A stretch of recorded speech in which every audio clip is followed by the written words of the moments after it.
ইসলামের মূল ভিত্তি আছে পাঁচটি। কয়টি বলেন? আরো জোরে কোন, আরো জোরে কোন। ইসলামের মূল ভিত্তি হলো বাবা পাঁচটি।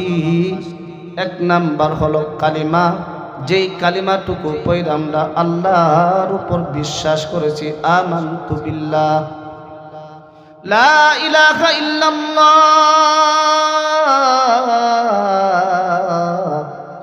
আল্লাহ ছাড়া কোনো মাবুদ নাই। প্রথম কিন্তু আমরা এটা সাক্ষী দিয়ে আসছি, এই দুনিয়া নারে ভাবে রুহু জগৎ আমরা সবাই কিন্তু একটা সাক্ষী দিয়ে আসছি। আল্লাহ রুহু জগতের সমস্ত রুহুদের সম্মুখে একটা ভাষণ দিয়েছিলেন, আলাস্তু বিরাব্বিকুম, আমি কি তোমাদের রব নই? আমার সৃষ্টিকর্তা আল্লাহ একটা ভাষণ দিয়েছিলেন, আমি কি তোমাদের রব নই? আলাস্তু বিরাব্বিকুম, রুহু জগতের সমস্ত রুহুরা এক বাক্যে বলেছিলেন, কালু বালা শাহিদিনা। সবাই আমরা রুহু জগতে সাক্ষী দিয়েছিলাম, আপনি তো আমাদের রব। এই রব কথাটা কিন্তু আমরা রুহু জগতে সাক্ষী দিয়ে আসছি রে বাবা। এই দুনিয়ায় আসিয়া রব কথাটা আমরা ভুলে গেছি। এই দুনিয়ার চাকচিক্যতা দেখে, সুন্দর মায়া মমতা দেখে, টাকা পয়সা অর্থ সম্পদের লোভে পয়রা এই যে সাক্ষী দিয়ে আসছিলাম, পালু বালা শাহিদিনা, প্রভু আপনি তো আমাদের রব। এই রব কথাটা আমরা রুহু জগতে বলে আসছি, দুনিয়ার জগতে আমরা মাইনাস করে নিয়েছি। আজকে আপনাদের সম্মুখে কোরআন এবং হাদিস থেকে কিছু কথা বলার, এই সম্মানী চেরে বসার আল্লাহ তৌফিক দিয়েছেন, বলি আলহামদুলিল্লাহ। এরপরে আমাকে হয়তো অনেকে চিনেন, আমি আপনাদের পার্শ্ববর্তী এলাকার সন্তান, বারে আলমশ্রী, তালুকখানায় হ্যাবস পড়েছি। এই এলাকার সন্তান হিসাবে আপনাদের সম্মুখে দোয়া নিতে আসছি। আসলে তো আলোচনা করবেন আমাদের মুরব্বী নেরা মুস্তাদ যারা আছেন, প্রবীণ আলেম,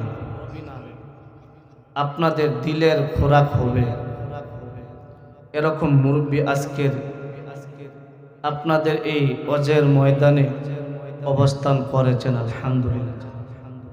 যদি আপনারা মহব্বতের সাথে দিল থেকে আমলে নিয়ত যদি শুনেন, আশা করা যায় ইনশাআল্লাহ আজকের মাহফিল থেকে আমরা আখিরাতের কিছু সামান নিতে পারব।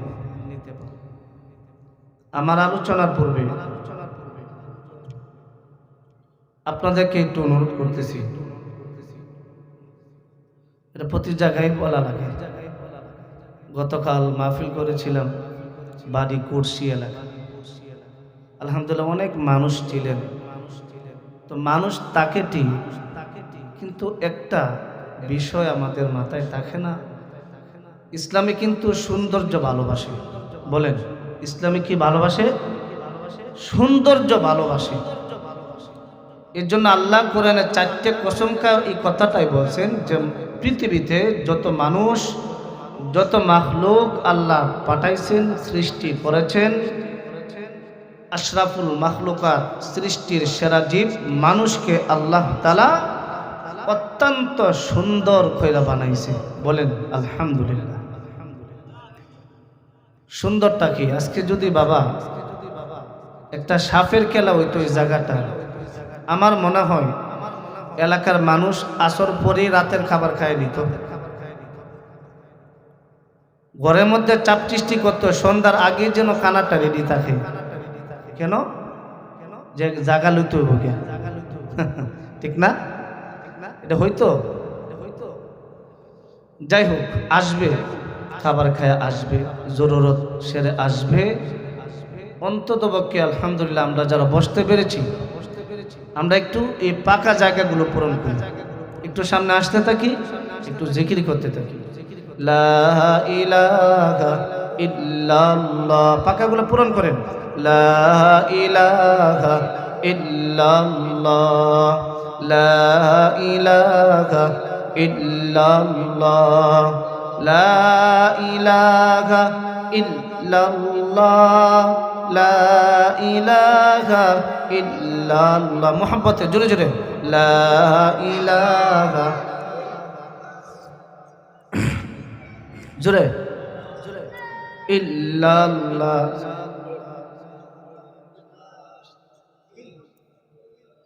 লা ইলাহা ইল্লাল্লাহ, লা ইলাহা ইল্লা, মোহাম্মতে লা ইলাহা,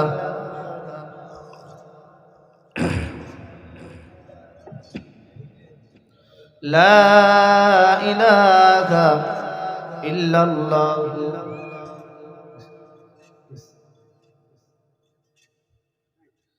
মুহাম্মাদুর রাসূলুল্লাহ সাল্লাল্লাহু আলাইহি ওয়াসাল্লাম। সময় অল্প, আলোচক আছে অনেক, একটু মনোযোগের সাথে ইনশাআল্লাহ আলোচনাগুলো শুনবেন আমলে নিয়তে। আল্লাহ তাআলা যেন আমাদেরকে কবুল মঞ্জুর করেন। আপনাদের সম্মুখে সূরা বাকারা আল্লাহর পবিত্র কালাম থেকে কিছু অংশ আয়াত তেলাওয়াত করেছে। তো আল্লাহ এখানে বলেন, ইয়া আইয়ুহাল্লাযীনা আমানু। দেখেন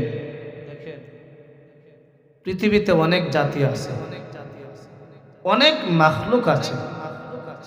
আল্লাহ কোরআনে কোথাও এত মহব্বতের সাথে, আদরের সাথে, সম্মান ইজ্জতের সাথে কোরআনে এরকম ডাকে নাই যেরকম আল্লাহ আমাদেরকে ইমানদার বইলা আল্লাহ ডাকছে। সুবহানাল্লাহ।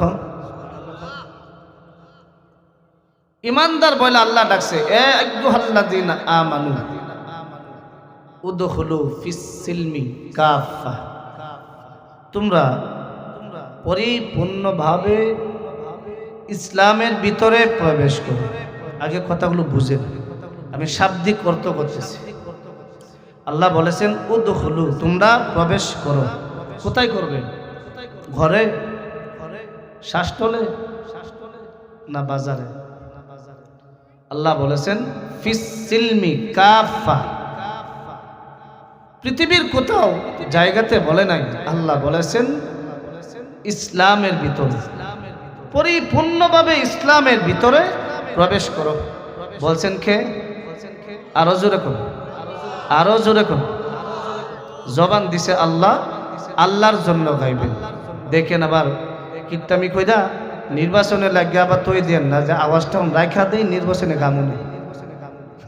এটা করেন না, আল্লাহ জবাব নিবে আপনার কাছ থেকে। আল্লাহ তাআলা বলেন,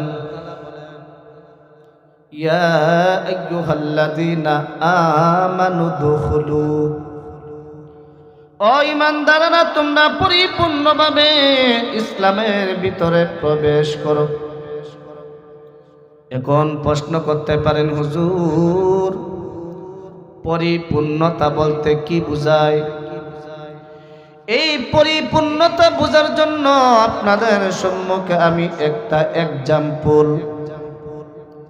একটা উদাহরণ দিলে আপনারা বুঝতে পারবেন যে পরিপূর্ণতার জিনিসটা কি।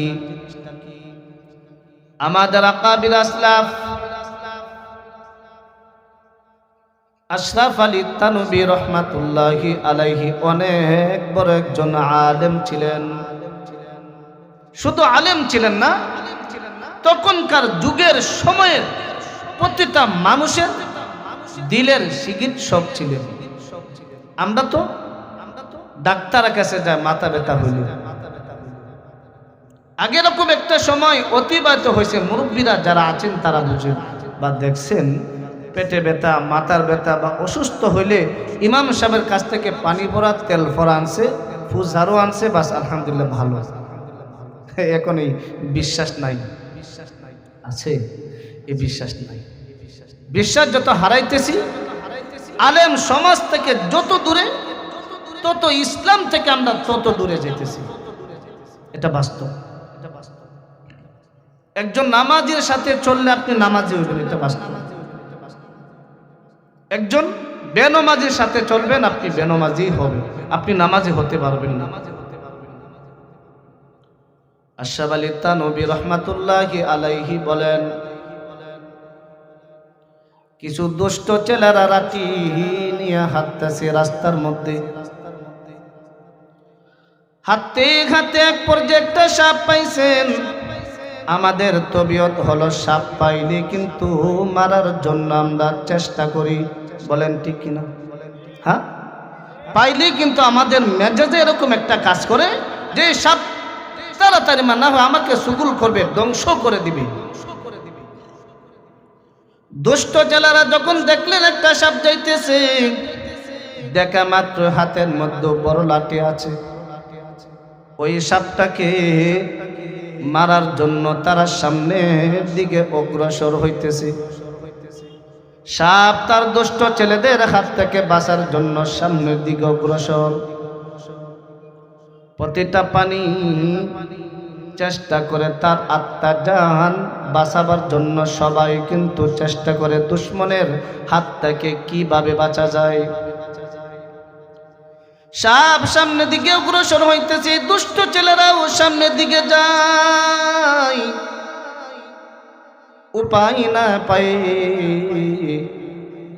সাপটা সামনে একটা গর্ত পাইছে। গর্ত বুঝেননি? গাতা যেটা বলি, আমাদের গ্রাম্য ভাষার বেশিরভাগ বলি গাতা। একটা গর্ত পাইছে, গর্তটা মনে করেন 1.5 হাত, আর সাপের গঠনটা হলো 3 হাত। আপনারা বলেন ওই 3 হাত সাপের গঠনটা কি 1.5 হাত গর্তের ভিতরে ঢুকতে পারবে? যেরকম কথা না বুঝলে কিন্তু ওয়াজ করুন না, তুই জানো বুঝ দুই 3 হাত গঠন লম্বা সাপটা আছে, 1.5 হাত গর্তের ভিতরে ঢুকতে পারে না, অর্ধেকটা ঢুকছে আর অর্ধেকটা বাহিরে আছে। যে অর্ধেকটা শরীর ওই গর্তের বাহিরে আছে, দুষ্ট ছেলেরা ওই বাহিরে অংশটা বাইরে আদামরা করছে, করার পর বাকি অংশটা টেনে বের করে পুরাটাই মারছে। আশরাফ আলী থানভী রাহমাতুল্লাহি আলাইহি বুঝান, ও দুনিয়ার মানুষ, ওই সাপটা যদি পরিপূর্ণভাবে গর্তের ভিতরে ঢুকতে পারতেন, ওই দুষ্ট ছেলেদের হাত থেকে তার জান বাঁচাইতে পারতেন। ওই সাপ যেরকম পরিপূর্ণভাবে ঢুকতে পারে না, এই দুষ্ট ছেলেদের হাত থেকে তার জান বাঁচাইতে পারে নাই। কে কে বুঝছেন? যদি ঢুকতে পারতেন, পরিপূর্ণভাবে যদি ঢুকতে পারতেন গর্তের ভিতরে, এই দুষ্ট ছেলেদের হাত থেকে তার জান রক্ষা করতে পারতেন। ঢুকতেও পারে নাই, এই দুষ্ট ছেলেদের হাত থেকে তার জান রক্ষা করতে পারে না। এখন বুঝেন, আল্লাহ যে বলেছেন তোমরা পরিপূর্ণভাবে ইসলামের ভিতরে প্রবেশ করো। এখন বাবা আমাদের জানা থাকতে হবে ইসলামের মূল ভিত্তি কয়টি আছে। জিজ্ঞাসা করলে বেশিরভাগ মানুষ বলতে পারবেন না, যদিও মুখস্থ বলতে পারেন, এটার হাকিকত কি তাও কিন্তু বলতে পারবেন না। ইসলামের মূল ভিত্তি আছে 5টি। কয়টি বলেন? আরো জোরে কোন, আরো জোরে কোন। ইসলামের মূল ভিত্তি হলো বাবা 5টি। 1 নাম্বার হলো কালিমা, যেই কালিমাটুকু পড়ে আমরা আল্লাহর উপর বিশ্বাস করেছি, আমানতু বিল্লাহ লা ইলাহা ইল্লাল্লাহ,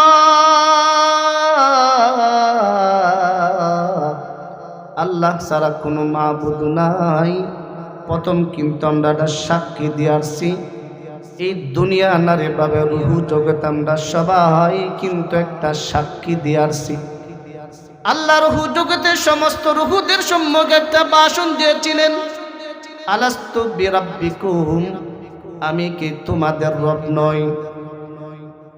আমার সৃষ্টিকর্তা আল্লাহ একটা ভাষণ দিয়েছিলেন, আমি কি তোমাদের রব নই? আলাস্তু বিরাব্বিকুম, রুহু জগতের সমস্ত রুহুরা এক বাক্যে বলেছিলেন কালু বালা শাহিদিনা। সবাই আমরা রুহু জগতে সাক্ষী দিয়েছিলাম আপনি তো আমাদের রব। এই রব কথাটা কিন্তু আমরা রুহু জগতে সাক্ষী দিয়ে আসছি রে বাবা। এই দুনিয়ায় আসিয়া রব কথাটা আমরা ভুলে গেছি। এই দুনিয়ার চাকচিক্যতা দেখে, সুন্দর মায়া মমতা দেখে, টাকা পয়সা অর্থ সম্পদের লোভে পয়রা এই যে সাক্ষী দিয়ে আসছিলাম কালু বালা শাহিদিনা, প্রভু আপনি তো আমাদের রব। এই রব কথাটা আমরা রুহু জগতে বলে আসছি, দুনিয়ার জগতে আমরা মাইনাস করে রেখেছি। মাহে রমজান আসলে যদি বলি ভাই নামাজ পড়বেন না, বলে হুজুর আমি ধনী মানুষ, টাকার অভাব না, আমি কেন রোজা রাখবো? রোজা তো ওই ব্যক্তিরা রাখবি যাদের ঘরে খাবার নাই, 3 বেলা খাইতে পারে না, তারা রোজা রাখবো। আমার তো টাকার অভাব নাই, বলে না? আর একটা রোগ আছে, কেরে ভাই রোজা রাখেন না কেন? বলে হুজুর টের পান না তো, মানুষের বাড়িতে খান, আমার তো গ্যাস্ট্রিক আছে, 3 বেলা ওষুধ খাওয়া লাগে। কত বড় নাফরমান! আল্লাহ বলে বান্দারে 12টা মাসের মধ্য থেকে 11টা মাস আমি আল্লাহ 24 ঘন্টা তোরে খাবারের হুকুম দিলাম, সবে মাত্র একটা মাস রোজা আমি আল্লাহ তোরে সিস্টেম অনুযায়ী খাবারের সিস্টেম দিলাম। একটা মাস আমার জন্য রোজা রাখতে পারলে না, ইন্নাল ইনসানা লিরাব্বিহি লাকানুত, ওই নিমক হারাম। এই চক্ষু তোকে কে দিছে বল? এই চোখের নিয়ামত আমি আল্লাহ তোকে দান করছি। এই জবানের নিয়ামত কিন্তু বাবা আল্লাহ দিছে, এই ঠোঁট কিন্তু আল্লাহ দান করছে। পৃথিবীতে কোনো দার্শনিক আর বৈজ্ঞানিক ইঞ্জিনিয়ার মিলেও কিন্তু আমার গায়ের একটা পশম পর্যন্ত বানাতে পারবে না। আপনি বড় বড় দোকানের সামনে যাবেন, মার্কেটের মধ্যে গিয়ে দেখবেন হঠাৎ করে তাকাইলে মানুষের আকার আকৃতি ধারণ কইরা প্লাস্টিক দিয়া মানুষ বানায় দাঁড় করায় রাখছি। আসেনি নাই? আওয়াজটা কম কে আপনাদের বুঝি না? নির্বাচনে লেগে রাখছেন? হ্যাঁ, আমাকে খালি চিল্লাইবেন কে? আপনারাও বলতেই বুঝেন না, না বুঝেন এটা দেখতে খালি সুর শুনলে বুনি। প্লাস্টিক দিয়ে আকার আকৃতি ধারণ করা হুবাহুব একজন নারী দাঁড় করা রাখছে, হুবাহুব একজন পুরুষ দাঁড় করা রাখছে। আপনাদের যেখানে আমার একটা প্রশ্ন রইল রে বাবা, হুবাহুব মাথাও আছে, হুবাহুব হাত আছে, হুবাহুব হাতের আঙ্গুলও 5টা আছে, হুবাহুব আমার পার মতো পাউটুকু আছে, আমার পায়ে যেরকম 5টা আঙ্গুল আছে, ওই প্লাস্টিক দিয়ে বানানো আকার আকৃতির ধারণের মধ্যে 5টা আঙ্গুল আছে, সব আছে, কিন্তু বাবা একটা জিনিস নাই, সেটা হলো রূহ। বলির রূহ মিন আমরি রব্বি, এটা হলো আল্লাহর আদেশ। আল্লাহর আদেশের সাথে পৃথিবীর কোনো আদেশ এক হবে না রে বাবা। একটা বার তাকে দেখেন, মানুষ বানাইছে ঠিক, যে কারণে মানুষ বানাইছে আল্লাহ বলে তোরে কথা বলার শক্তিও আমি আল্লাহ দিছি। হাতে লড়াইলে কিভাবে সুন্দর হবে আমি আল্লাহ তোকে দান কইরা দিছি। ওই বিদ্যাঙ্গটা যদি আপনার হাতের মধ্যে না থাকে, আল্লাহর কসম খায় বলছি রে বাবা, আপনি মনের ইচ্ছা স্বাধীন মতে কাজ করতে পারবেন না। খাবার খাইবেন, আপনি মুখ দিয়ে ধরতে পারবেন না, এইভাবে ধরা লাগবে। দিছে কে? আল্লাহ দিছে।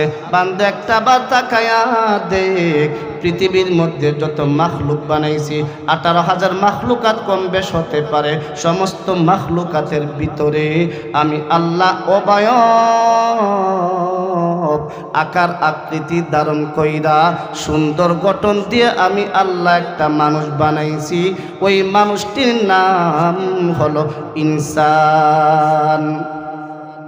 এত সুন্দর করে বানাইছি, তুই মাজার গিয়ে সিজদা দিতে বেঈমান। এত সুন্দর করে জবান দিলাম, আমি আল্লাহকে আল্লাহ বলে ডাকবি। মায়ের গর্ভে যখন সন্তানটা আসে, পৃথিবীর কোনো মানুষ তার মুখের ভাষা উপজেনা দেখেও না, একমাত্র আমার রব সৃষ্টিকর্তাই জানে মায়ের গর্ভে ওই সন্তানটা কি খাবে, কি পরিমাণ খাবে, ঠান্ডা খাবে না গরম খাবে, কতটুকু খাবার খাইলে বাচ্চাটা সুস্থ থাকবে, এটা একমাত্র সৃষ্টিকর্তা জানে। আমাদের বাংলাদেশের প্রধানমন্ত্রীও জানে না, ইঞ্জিনিয়ারও জানে না, কোনো বৈজ্ঞানিক জানে না, ভারতের প্রধানমন্ত্রীও জানে না, আমেরিকার প্রধানমন্ত্রী জানে না, একমাত্র জানে আমার রব। এত সুন্দর অবয়ব আকৃতি ধারণ কইরা মায়ের গর্ভে সন্তানটা যখন আসে, আল্লাহ বলে বান্দা তাকায়া দেখ, তোর চক্ষু কোন জায়গায় দিলে সুন্দর মানাবি। আমি আল্লাহ মায়ের গর্ভে তোকে চক্ষুটুকু ফিট করে দিলাম, তোর হাতটুকু কিবা দিলে সুন্দর হবে, আমি আল্লাহ ওই জায়গায় দিলাম। তোর জবানটা কিভাবে দিলে আমি আল্লাহর গুণগান গাইতে পারবি।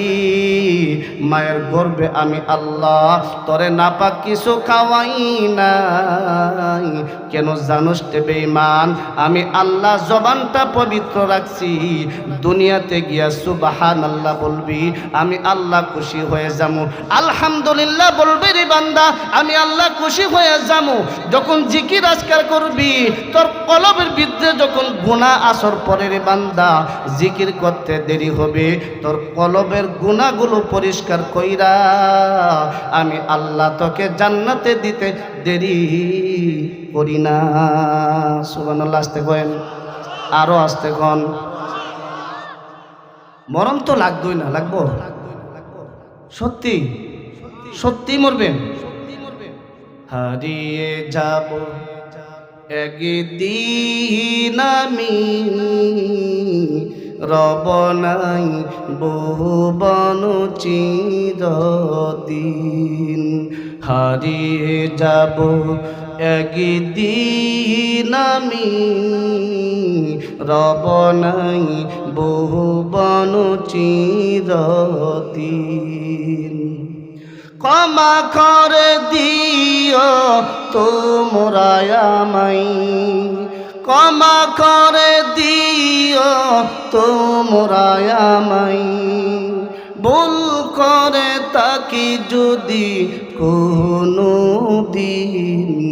হারিয়ে যাব একদিন আমি, রব নাই ভুবন চিরদিন।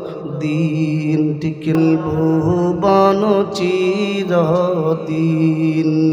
ঠিক কিনা বলেন? ছোট্ট মাটির ঘরে আমার দেহ নিতুর হয়ে পড়ে রবে, ঠিক কিনা জোরে বল? এই গহীন খবরে যাবে, কলিজার টুকরা সন্তান আপনাকে 3 টুকরা সাদা কাপড়ের প্যাকেট বানায় তো আসবে।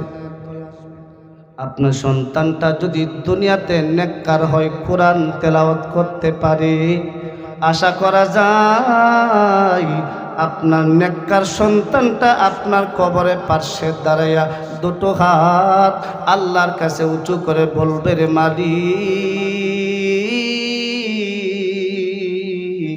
রব্বির হামহুমা কামা রব্বায়ানি সগীরা। ও রব্বি কারীম, ছোটবেলা আমি অবুঝ ছিলাম, কথা বলার শক্তি ছিল না।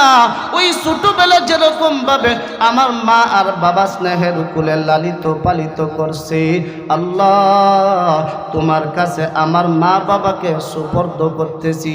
রব্বির হামহুমা কামা রব্বায়ানি সগীরা, তোমার রহমতের কুলে আমার মা বাবাকেও তুমি লালিত পালিত করিও। একটা সন্তানকে আপনি নেককার বানাবেন, অন্তত পক্ষে মৃত্যুর পরে যেন 4টে তাকবীর দিয়ে শেষ জানাটাটুকু আপনার জন্য দিতে পারে রে বাবা। আমি জালেম হইছি, আমার বাবা দুনিয়াতে টগে নাই, আখেরাতেও টকবে না। একজন আলেমের বাবা হতে পারছে, কোনোদিন টকবেন না। আল্লাহ আমাকে একটা সন্তান দিয়েছেন, নাম রাখছি আব্দুল্লাহ। আল্লাহ যদি কবুল করে, চেষ্টা করব রে বাবা যে দুনিয়ার শ্রেষ্ঠ একজন আল্লাহওয়ালা ব্যক্তি যেন বানাইতে পারি। একজন কোরআনের হাফেজ কঠিন কিয়ামতের ময়দানে 10 জন জাহান্নামবাসীকে সুপারিশ কইরা আল্লাহ তরি জান্নাতে নিয়ে যাবে। কে নিবে? একজন কোরআনের হাফেজ। ওই যে ছোট্ট একটা মাদ্রাসা হেফজখানায় আপনারা যে তৈয়ার করে রাখছেন, ওই মাদ্রাসার মধ্যে যারা 1 টাকা 10 টাকা 20 টাকা দিয়া, যারা নাকি সম্পদ দিয়া, সময় দিয়া, সব কিছু দিয়া যারা এই দিনই প্রতিষ্ঠানটা ধরে রাখতে পারবেন, কঠিন কিয়ামতের ময়দানে ওই আপনার 10 টাকার দান আল্লাহর কাছে গিয়ে দাঁড়াবে, মালিক যে তোমার বান্দা মাথার গাম পায়ে ফেলে অর্থ সম্পদ দিয়ে একটা হেফজখানা প্রতিষ্ঠান দিছিলেন, আল্লাহ তুমি কি পারো না এই বান্দাটাকে দানের উসিলায় মাফ করে দিতে? হাসরের ময়দানে কোটি কোটি মানুষ থাকবে। আল্লাহ তাআলা যারা কোরআনের হাফেজ, এই কোরআনের হাফেজের মাতার আল্লাহ নূরের মুকুট পরায় দিবে, জলমল করতে থাকবে। মানুষ তাকে দেখবে, ব্যাপারটা কি? কোটি কোটি মানুষের মধ্যস্থলে কিছু কিছু মানুষের মাথার মধ্যে জলমল করতে দেখা যায়। মানুষ আল্লাহর কাছে বলাবলি করতে থাকবে, মালিক আজকে কঠিন কিয়ামতের ময়দানে এই যে কিছু কিছু মানুষের মাথার মধ্যে জলমল করতে দেখা যায়, এটা আবার কি? আল্লাহ ডাক দিয়ে বলবে, বান্দা জানোস না, ওই সমস্ত সন্তানের মা বাবা যারা নাকি দুনিয়াতে অক্লান্ত পরিশ্রম কইরা মাথার ঘাম পায়ে ফেলে যারা নাকি সন্তানকে কোরআনে হাফেজ বানাইছে, যারা নাকি আলেম বানাইছে, ওই সমস্ত কোরআনের হাফেজ আর আলেমের মা বাবার মাথার মধ্যে আমি আল্লাহ নূরের মুকুট দিয়ে আমি আল্লাহ সম্মানী বানাইছি। সুবহানাল্লাহ। বাড়ি যায় এখন যে আপনার আওয়াজটা দিলে তো আমার ওজ হতো না। আর যদি কোন যেন ওজন নির্বাচনে লাগিয়ে রাখছে আওয়াজ, বাবা রাহেন মৃত্যুর পরে বুঝছেন। একজন কোরআনের হাফেজ কঠিন কিয়ামতের ময়দানে 10 জনকে জাহান্নাম থেকে সুপারিশ করে জান্নাতে নিয়ে যাবে। এই 10 জন কারা? এটা চিনা লাগতো না? হ্যাঁ, আল্লামা নুরউদ্দিন গফরফরি রহমাতুল্লাহি আলাইহি নাম শুনছেন, অনেকেও দেখছেন। লোকটা কিন্তু অনেক চিকনা ছিল, ছায়া ছোট ছিল। কেন্দা যখন আমি গেছিলাম এক সময় আসছিলেন, আসার পরে দেখলাম আল্লাহ সম্মান দিলে যা হয় রে বাবা, কত ইজ্জুমান তাশা কত জিল্লুমান তাশা, আল্লাহ যারা সম্মান দেয় পৃথিবীর কোনো মানুষ অসম্মানী করলেও কোনো লাভ হবে না। আল্লাহ যারা অসম্মানী করবে পৃথিবীর সমস্ত মানুষ সম্মান দিলেও শেখ হাসিনার মতো এভাবেই অপদস্থ হইতে হইব। আপনারা বাবা রাগ করেন না, বাবা তার মন্দ করতেছি না, মানে সম্মান অসম্মান বুঝাইতেছে। সম্মান কামাইতে হবো দিল থেকে, টাকা দিয়ে না রে বাবা। দিল থেকে যে সম্পর্কটা হবে রে বাবা, এটা হলো সত্যিকারের সম্পর্ক। আর টাকা দিয়া করবেন, যতক্ষণ আপনার পকেটে টাকা থাকবে ততক্ষণ আপনার বন্ধু আপনাকে ভালোবাসবে, এর বাইরে আপনাকে লাত্তি মারে তাড়ায় দিব, যা টাকা নাই চলে যা। বুঝেন নাই? মহব্বত করবেন আমাকে আল্লাহর জন্য। কার জন্য? আমার সাথে শত্রুতামিও করবেন আল্লাহর জন্য। খবরদার, যাকে ভালোবাসেন মহব্বত করেন আল্লাহর জন্য, শত্রুতামিও আল্লাহর জন্য করবেন। মনে থাকবে না? একজন কোরআনের হাফেজ বানান, কাজে লাগবে। মৃত্যুর পরে অন্তত পক্ষে আপনার জন্য দোয়াটুকু করতে পারবেন। আব্দুল কাদের জিলানী রহমাতুল্লাহি আলাইহি বরফি নাম শুনছেননি? হয় না, নাম শুনেছেন না? চিনবেন কেমনে? খেলোয়াড়ের নাম জানেন ঠিকই। এখন যদি বলি আপনাদেরকে যে বাংলাদেশের 11 জন খেলোয়াড়ের নাম কোন, তো একেবারে ছোট ফোলা থেকে একেবারে মুরব্বী পর্যন্ত করে পট পট পট পট সব করে দিব, তাই না রে বাপ? যদি দাঁড় করায় বলি ইসলামের 4 জন খলিফার নাম কি ছিল বলেন? আমার মনে হয় না 100%-এর মধ্যে 10% বলতে পারেন কিনা আলেম ছাড়া? আলেম ছাড়া বলতে পারেন কিনা এটা অসম্ভব হয়ে দাঁড়াইবে। আব্দুল কাদের জিলানী রহমাতুল্লাহি আলাইহি এর কাছে একজন গ্রাম্য ব্যক্তি দাওয়াত নিয়ে আসছে, হুজুর আমার বাড়িতে আপনার দাওয়াত যেতে হবে। ঠিক আছে, দাওয়াতটুকু রাখলাম। স্বাভাবিকভাবে যখন আমাদের কাছে দাওয়াত নিয়ে আসে জিজ্ঞাসা করি, ভাই আপনার কি হাল হাকিকাত, আপনার পরিবারের কি অবস্থা, সন্তানাদি কতজন, টাকা পয়সা কেমন, বাড়ি গাড়ি কিরকম? আব্দুল কাদের জিলানী রহমাতুল্লাহি আলাইহি ওই গ্রাম্য লোকটাকে বলতেছে, ভাই তোমার সন্তানাদি কয়জন? বলে 1 জন। তোমার টাকা পয়সা কেমন? বলে 3000 টাকা। তোমার বাড়ি ঘর কেমন? বলে একটা মাত্র বাড়ি। আরেকজন বলতেছে, হুজুর ওই ব্যক্তি মিথ্যা কথা বলতেছে, এই লোকটার টাকা পয়সার অভাব নাই, বাড়ি গাড়ির অভাব নাই, আর তার ছেলে হলো 8 জন। আব্দুল কাদের জিলানী রহমাতুল্লাহি আলাইহি বললেন, ঠিক আছে, দাওয়াত যেত রাখছি, ওয়াদা যেত দিয়েছি, বাড়িতে গিয়ে আমি বাস্তবতার সাথে দেখব ঠিক না বেঠিক, সত্য না মিথ্যা। আব্দুল কাদের জিলানী রহমাতুল্লাহি আলাইহি দাওয়াতকারীর বাড়িতে যখন চলে গেলেন, গিয়া বললেন, খানাফিনা সব ব্যবস্থা করলেন, বললেন পরে খামু, আগে আপনার সাথে আমার কিছু কথা আছে। আপনি যে বললেন আপনার বাড়ি গাড়ি, জিজ্ঞাসা করার পর একটা বাড়ির কথা আপনি বললেন, আমি দেখতেছি আপনার বাড়ি গাড়ির অভাব নাই। দ্বিতীয় বলছিলাম আপনার টাকা পয়সা তো অনেক দেখলাম, কিন্তু 3000 টাকা আপনি কেন বললেন? আপনার ছেলে সন্তান 8 জন, একজনে কথা কেন বললেন?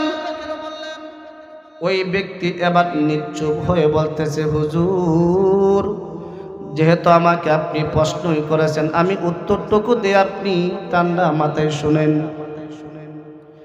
আলেমদের জবান থেকে শুনেছি, কোরআন হাদিস থেকে শুনেছি, আপনারাই তো বলেন যে মানুষ যখন মৃত্যুবরণ করে 10 তলা বিল্ডিং থাকলেও কিন্তু ওইটা নেওয়া যায় না, 10টা বাড়ি গাড়ি থাকলেও কিন্তু বাবা নেওয়া যায় না, অজস্র সম্পদের মালিক থাকলেও কিন্তু নেওয়া যায় না। হুজুর আমার ঘর বাড়ির অভাব নাই, কিন্তু মৃত্যুর পরে যেহেতু আমার 3.5 হাত গর্তটা থাকবে, এর ছাড়া কিচ্ছু নেওয়া যাবে না। এই জন্য আপনার কাছে শুধু ওই গর্ত ঘরের জন্যই বললাম। সুবহানাল্লাহ। বাজ্জা হুজুর কিচ্ছু যেত নেওয়া যাবে না হুজুর, এর জন্য আমার ঘর একটা বললাম, সেই ঘরটাই হলো আমার অন্ধকার গ্রহীণ কবর। আব্দুল কাদের জিলানী বললেন, বাবা বুঝলাম, তোমার টাকার অভাব নাই, 3000 টাকা বললা, কারণটা কি? বললেন, হুজুর আলেমদের জবান থেকে শুনছি, কোরআন হাদিসে আছে, যারা দুনিয়াতে আল্লাহর জন্য দান খায়রাত করে, এই টাকা শুধু মৃত্যুর পরে পাওয়া যায়, আর অজস্র টাকা পয়সা ব্যাংক ব্যালেন্স মৃত্যুর পরে তাইকা যা। হুজুর আমি হিসাব করে দেখলাম, আমি আমার সম্পদের মধ্য থেকে মাত্র 3000 টাকা আমি আল্লাহর জন্য ব্যয় করেছি, আর বাকি আমি খরচ করতে পারি নাই।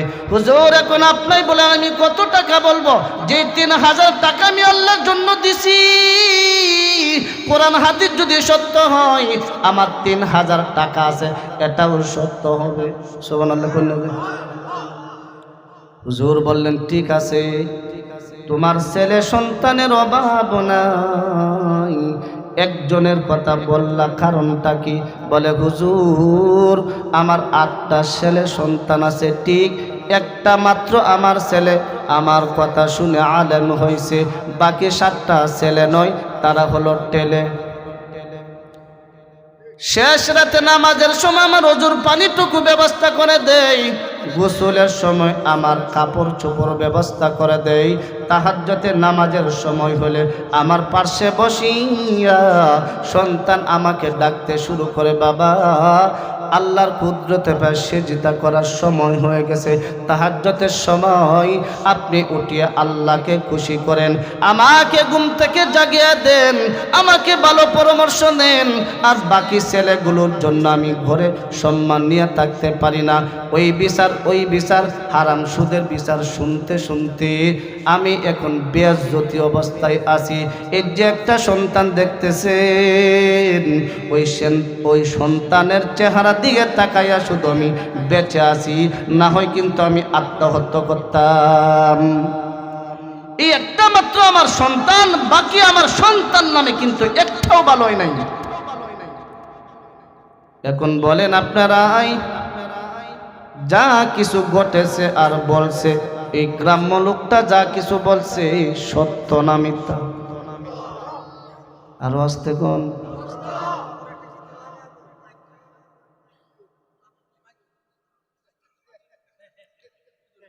আগামী বছর থেকে আপনারা আবদার করবেন, প্রতিটা মানুষের মুখে মুখে যেন একটা করে মাইক লাগায় দেয়। একটা দিলে হইব? ঠিক আছে, আমি বাইরে বলবো, একটা মাইক এদিকে ফিরা দিব, আপনারা বলবেন ইনশাল্লাহ।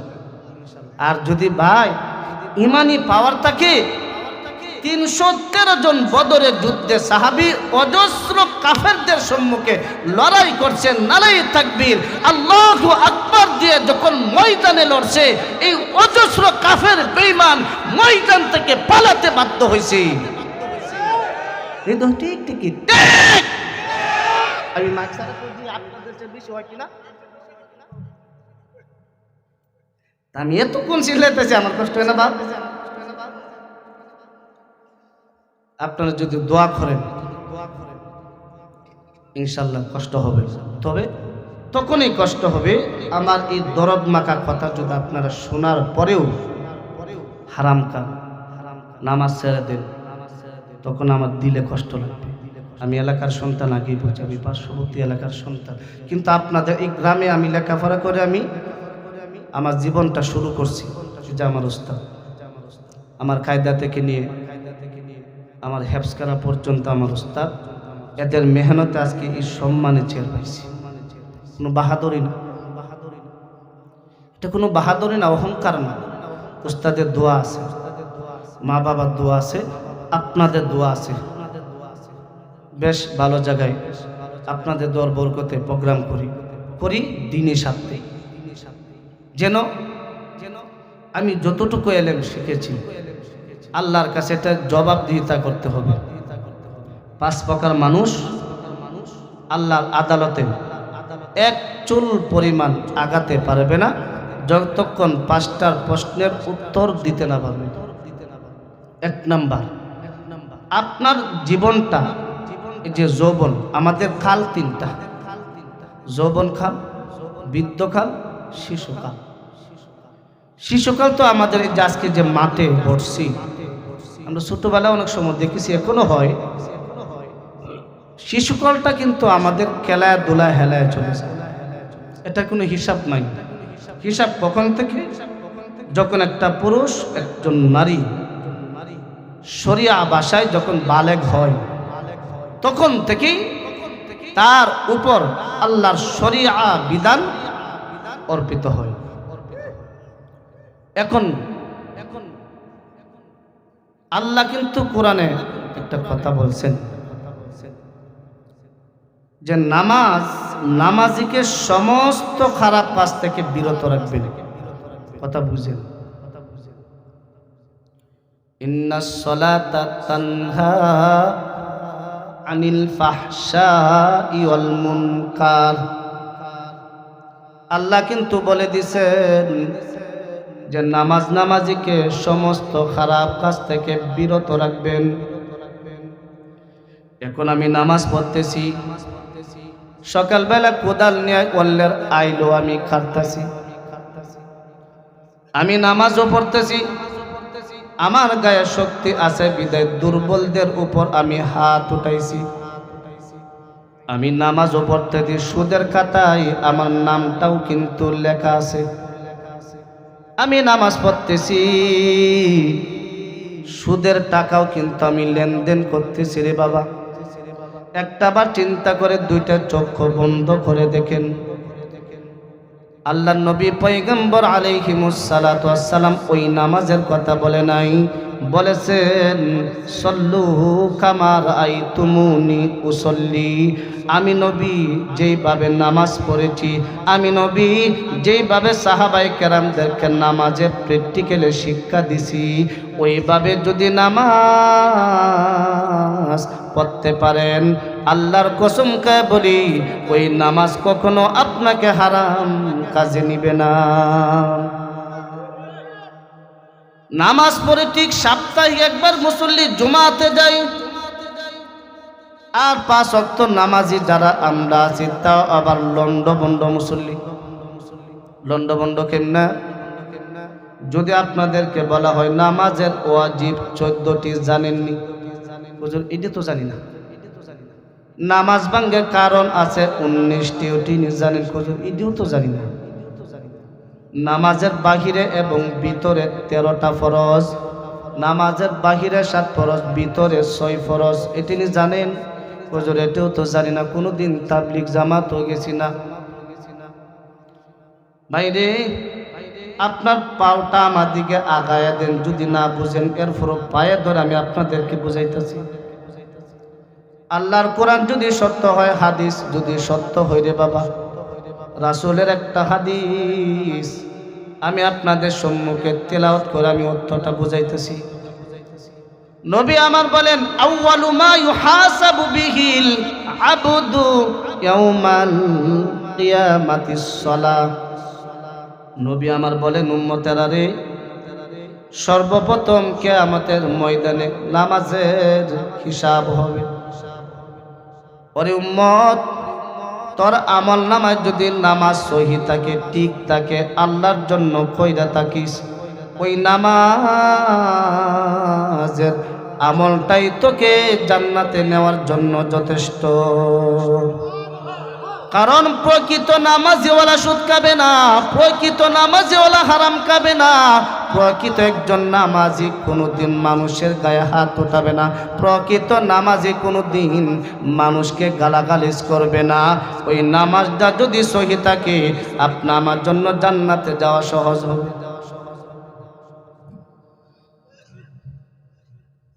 হুজুর চলে আসছেন, আমার মুরব্বী।